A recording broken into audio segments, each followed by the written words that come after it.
Welcome back to How to Strengthen My Account, the series that helps you game smarter, survive stronger, and spend less in puzzles and survival. In this episode, we're diving into the advanced mechanics of commander equipment, specifically modification and amplification. Whether you're staring at your 8-star gear wondering what that modify button really does, or you've seen those glowing frames and wondered if it's worth the cost, this guide is for you. We will break down exactly how modification works across all 6 equipment types, then cover amplification, which functions a bit differently but is equally important. And at some point in this video, I'll share which system and which type I personally recommend focusing on first. I won't tell you when though, so pay close attention. Let's get into it. Let's start with gear modification, your first intro to the system. At 8-star promotion, your equipment unlocks the ability to modify starting with 1 of 4 available slots. Each time you modify, you roll a random 1 to 5-star stat, either an exclusive or common bonus. Duplicates won't appear.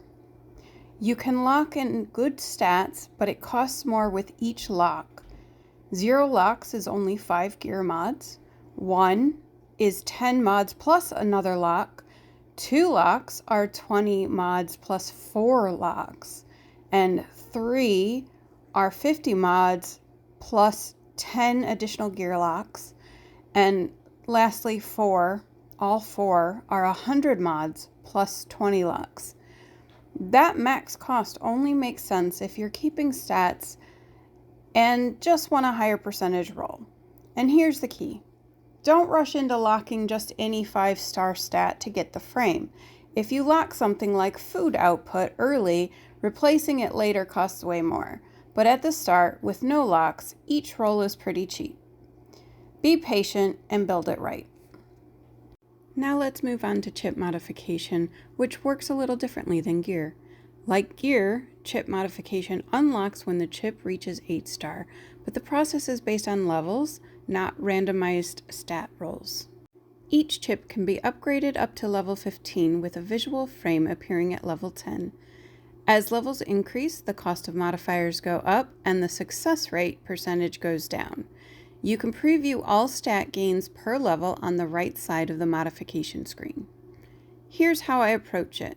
First, I upgrade every non-troop chip type to level 3, starting with my main troop focus.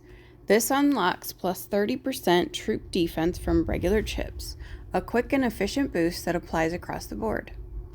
Then I focus on my main focus chip, pushing it to level 6 first on all of them for 30% troop hit points unlocked, level 9 for 30% troop attack, and then level 10 for each of them on the visual frame.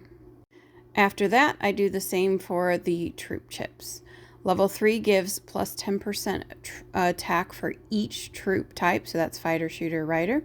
Level 6 gives 20% attack, level 9 gives 50% attack, and once again, level 10 completes the frame. Now, realistically, most players won't have all chips promoted to 8-star at the same time. So while this strategy assumes full availability, in practice, you'll start with 1 chip, and as others unlock, bring each to level 3 to stay aligned.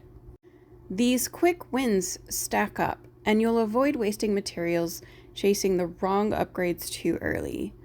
At this point, I don't recommend pushing secondary or tertiary focus chips or troop chips beyond level 3 until your main focus chip and troop chip are fully finished. So far, I have only talked about my strategy to level 10 here. Once completing level 10 on all chips, I would then start focus on my main troop type chips to 15 before troop chips, and finally the secondary and tertiary focus chips again. Let's talk about module modification, which follows a structure similar to chips. Modules unlock at 8-star, can be modified up to level 15, and gain a visual frame at level 10. Each level costs more, and success is not guaranteed unless you fill all 4 mod slots at that level. For example, adding 5 mods to 1 slot gives you a 25% success chance. Fill 2 slots and it jumps to 50%. but only 4 slots guarantees the upgrade. Every third level unlocks and boosts your troop stats.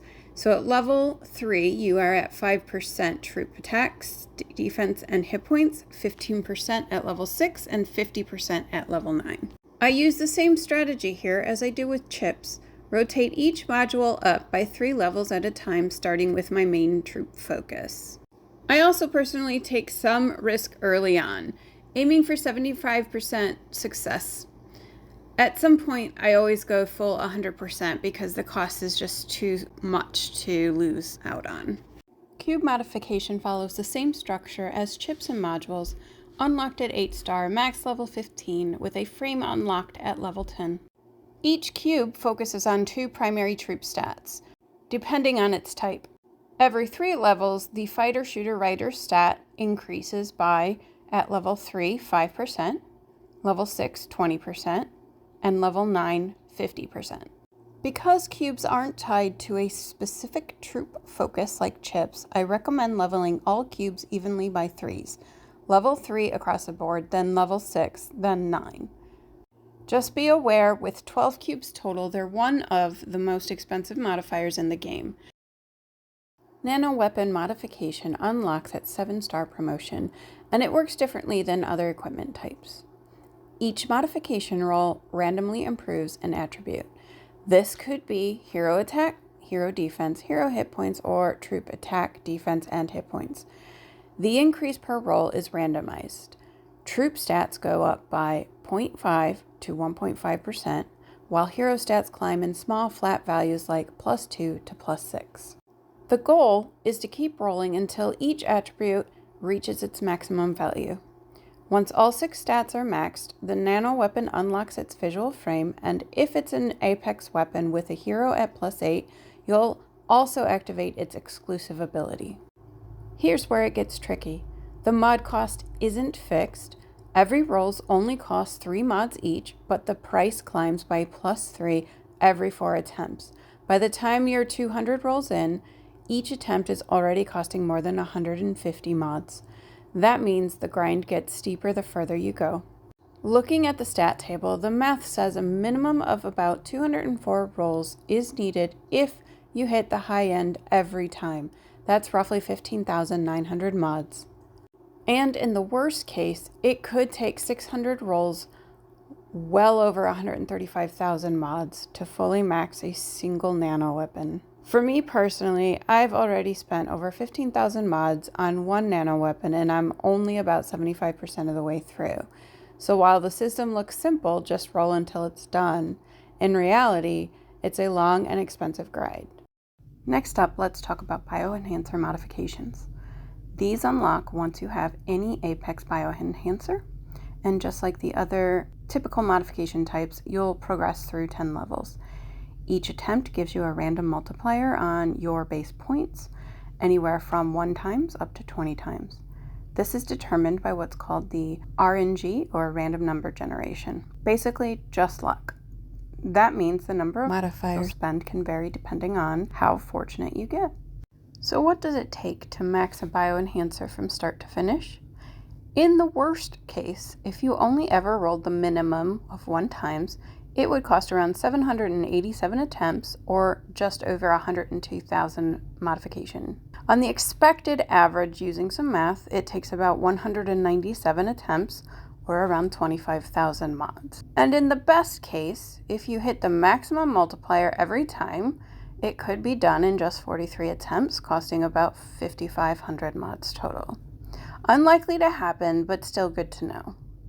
When you do reach level 10, each Bioenhancer provides a 225% troop stat bonus, making it one of the strongest single modifications available.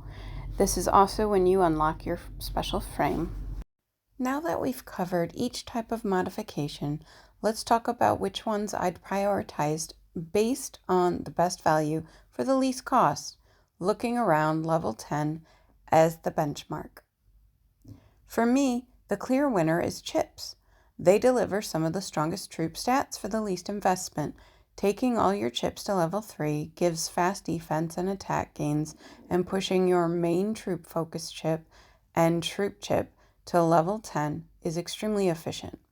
Next, I'd put Bioenhancers. They give huge troop stat boosts that apply across all troop types, and while the material costs climb, the value you get per point is excellent compared to most other systems. After that comes gear. It's powerful, but the costs can skyrocket if you rush or lock the wrong stats early. Be patient here and it pays off. Then I'd place modules, which follow a similar pattern to chips, but at a higher cost, making them a little less efficient overall. Cubes come next. They do add value, but their impact isn't as strong when compared side by side with the other systems. And finally, nanoweapons. They're incredibly powerful long term, but they're by far the most expensive system to complete, and you won't see the same immediate value as you do with chips or bioenhancers. If you stick to this order, you'll get the most troop power for your investment without burning through your materials too quickly. Here is a quick one-page reference showing where you can get each type of modifier. Feel free to pause here if you want to look more closely for a specific item. Now let's move on to amplification. Amplification only applies to gears, chips, modules, and cubes, not nanoweapons or bioenhancers. The system works the same for all 4 types. Each attempt costs 1 or 10 amplifier cells, which you can get from the Power Choice Box 2 or the Lucky Egg event. You can also buy them in the cash mall for $19.99 per 10 cells, but I don't recommend that. I only bought it once to demonstrate how this system works. Each research attempt gives you a random chance at an amplifier design, and the drop rates vary by type. Gear has the best odds at 0.72%, and you'll need 6 designs in total. Modules and cubes both sit in the middle at 0.24%, with 15 designs needed for modules and 12 for cubes. Chips are by far the hardest, just 0.18% odds, and you'll need 18 troop focus designs plus 6 troop chip designs. All types share the same guarantee. In each type, if you don't pull a design by 300 attempts, you'll get one automatically. Normally, the counter resets when a design drops, but I've seen this reset happen with chips and not with gear. I'm not sure if that's intentional or a bug, so I'd love to hear from you. Has anyone else seen this? Drop your answer in the comments. There's also an exchange option. 2 designs of the same type can be traded for a chosen design of the same type. It doesn't change the odds, but it helps clean up duplicates. And finally, remember that you're not just chasing designs. Each amplification attempt also gives useful consolation rewards, things like promoters, enhancers, and modifiers. Overall, gear amplification feels the fastest. Modules and cubes are middle of the road, and chips are the longest grind by far. Thanks so much for watching. If this guide helped you, hit that like button, subscribe for more puzzles and survival strategies, and drop a comment to share your own amplification results. Until next time, game smarter, survive stronger, and spend less.